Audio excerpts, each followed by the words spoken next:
পলাশপুর গ্রামে রমেশ বলে একজন থাকে, তার স্ত্রী এবং তার কন্যা সন্তানকে নিয়ে।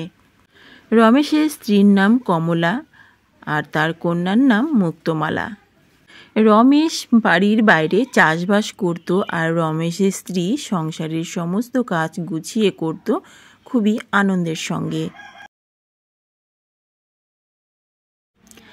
এই দেখো, সকাল হতে না হতেই মুরগিগুলো ছেড়ে দিয়েছে। কি যে বলি, এদের কিছু বলাও যায় না, কোনো বিবেক বুদ্ধি বলতে কিচ্ছু নেই। এত সকালে কেউ মুরগি ছাড়ে? এক্ষুনি আমি উঠোনটা ঝাড় দিয়ে আসলাম, এক্ষুনি নোংরা করে দেবে। কি যে জ্বালা হলো, এরা মুরগি পোষে আর যত জ্বালা হয়েছে আমাদের, কিচ্ছু বলার নেই।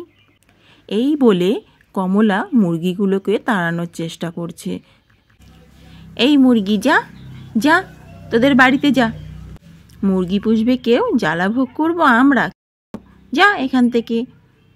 ধ্যাতলা মুরগি বলে কমলার মেয়ে মুক্তমালা বেরিয়ে আসলো। আর এইদিকে রমেশও কাজ থেকে বাড়ি চলে এসেছে সকালবেলা। তাই দেখে কমলা জিজ্ঞেস করলো, কি গো, তুমি সকাল সকাল চলে আসলে কেন? কাজ হলো না? আজকেও কাজ হয়নি?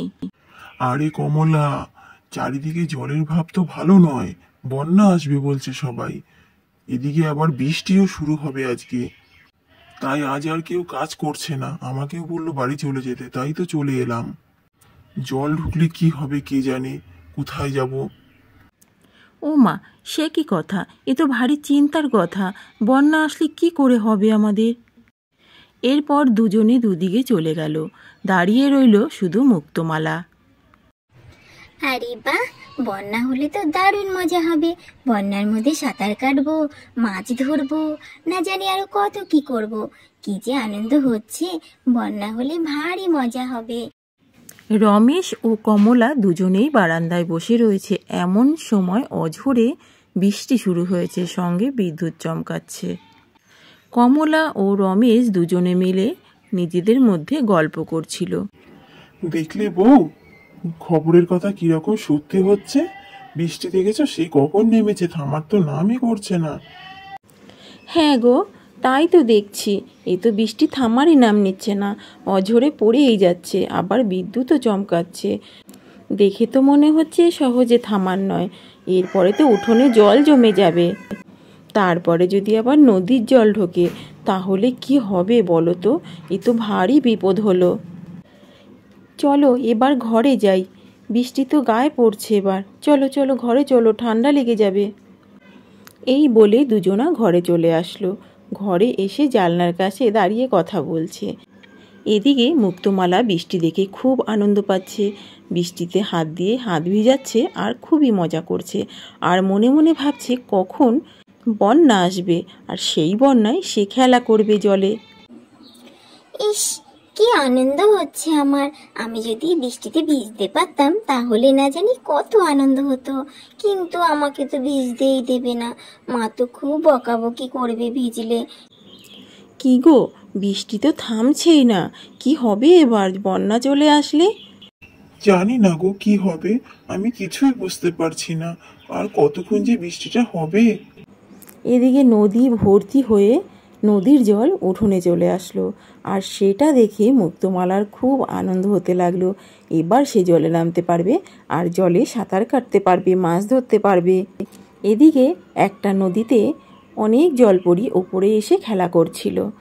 অনেক জলপরির সঙ্গে একটা জলপরি রানীদের রাজকন্যাও চুপি চুপি চলে এসেছে।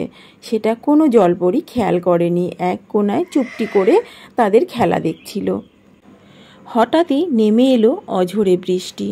আর বৃষ্টি দেখে জলপরীরা নিজেদের মধ্যে বলাবলি করতে লাগলো, এই চল আমরা চলে যাই, এখানে এতক্ষণ থাকা ঠিক নয়, আমরা অনেকক্ষণ হয়েছে এসেছি, চল আমাদের রাজ্যে চলে যেতে হবে।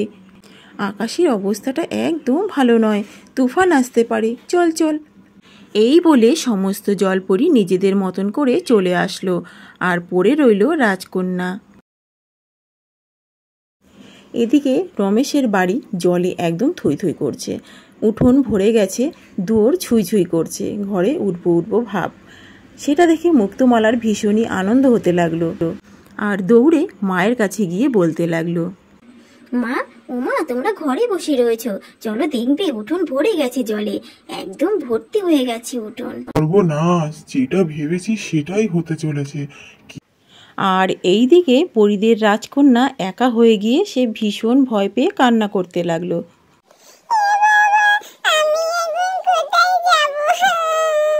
সবাই তো আমাকে ছেড়ে চলে গেছে, আমি এখন কোথায় যাব?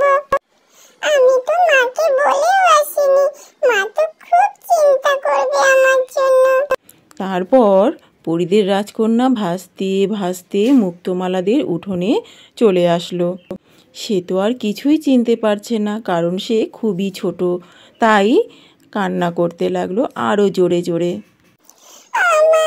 আমাকে বাঁচাও, আমার ভীষণ ভয় করছে। কি গো, একটা বাচ্চার কান্নার আওয়াজ শুনতে পাচ্ছি তো। চলো তো বাইরে গিয়ে দেখি কে কান্না করছে। কান্নার আওয়াজ শুনতে পেয়ে তাড়াতাড়ি করে তারা বারান্দায় এসে দাঁড়ায়, কিন্তু দূর থেকে তো কিছুই দেখতে পায় না। রাজকন্যা ওদেরকে দেখে ভীষণ ভয় পেয়ে যায়, কারণ সে এইভাবে মানুষ কখনোই দেখেনি। তারপর মুক্তমালা জলে নেমে খুঁজতে থাকে যে কে কান্না করছিল। কাউকে দেখতে না পেয়ে সে চলে যাচ্ছিল। এমন সময় রাজকন্যা তাকে ডাক দিল। তুমি যেও না, যেও না, এই দেখো আমি এখানে কান্না করছি। মুক্তমালা রাজকন্যাকে দেখে ভীষণই অবাক হয়ে গেল, কারণ এই রকম সামনাসামনি সে জলপরি দেখতে পারবে সে কখনো ভাবেনি। জলপরির কথা তো কেবল শুধু রূপকথার গল্পেই শুনেছে। আমি সমুদ্র থেকে ভাসতে ভাসতে চলে এসেছি, আমি আমার মাকে বলিনি আমি যে উপরে এসেছি। আমাকে মায়ের কাছে দিয়ে এসো, আমার খুব কষ্ট হয় মাকে ছাড়া। আমার মায়ের খুব চিন্তা হবে, আর আমিও মাকে ছাড়া থাকতে পারি না। সর্বনাশ, এ আমি কি দেখছি কমলা? এ তো জলপরি, এ তো গল্পেই কেবল শুনেছি, এরকম সত্যি সত্যি তো কখনো দেখিনি। এখন কি হবে কমলা, কিছু তো বলো, ও তো মাকে ছাড়া কষ্ট পাচ্ছে। বাবা, চলো আমরা জলপরীকে দিয়ে আসি ওদের জায়গায়।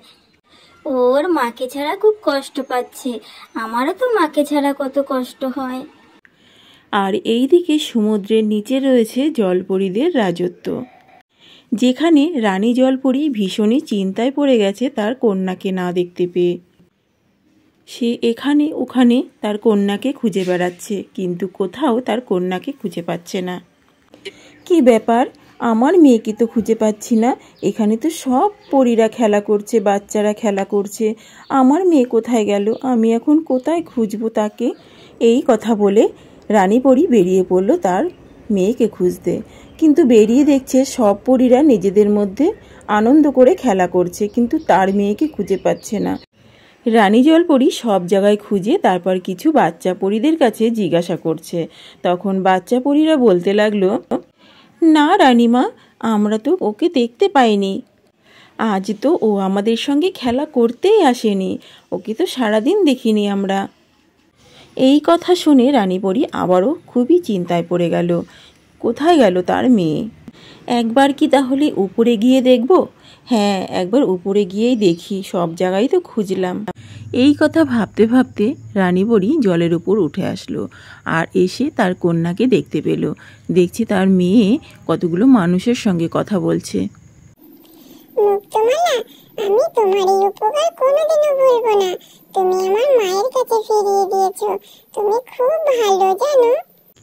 ওই তো আমার মেয়ে ওই মানুষগুলোর সঙ্গে কি এত কথা বলছে, যাই তো গিয়ে দেখি তো, আমি আমার মেয়েকে কতক্ষণ দেখতে পাইনি। আরে ঝিনুকমালা, তুমি কোথায় চলে গিয়েছিলে? আমি তোমাকে যে খুঁজে খুঁজে কোথাও পেলাম না। মা, তুমি এসেছো? আমার না তোমার জন্য মনটা খুব খারাপ লাগছিল। আমি তো হারিয়ে গেছিলাম, ভাসতে ভাসতে এই মুক্তমালা দিদির বাড়িতে গিয়েছিলাম। ওরা সবাই ভালো, দেখো আমাকে তোমার কাছে ফিরিয়ে দিল। মুক্তমালা, তুমি খুব ভালো মেয়ে, তুমি আমার মেয়েকে বাঁচিয়েছো। তোমার কি উপহার চাই বলো, তুমি যা চাইবে আমি তোমাকে তাই দেব। না রানী পরী, আমাদের কিচ্ছু চাই না, ও ওর মায়ের কাছে ফিরে যেতে পেরেছে, এটাই আমাদের ভালো লাগছে।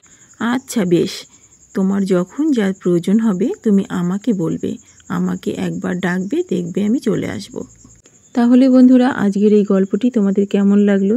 যদি ভালো লাগে তাহলে কমেন্ট করে জানাতে ভুলো না, আর লাইক, শেয়ার, সাবস্ক্রাইব করতে ভুলো না।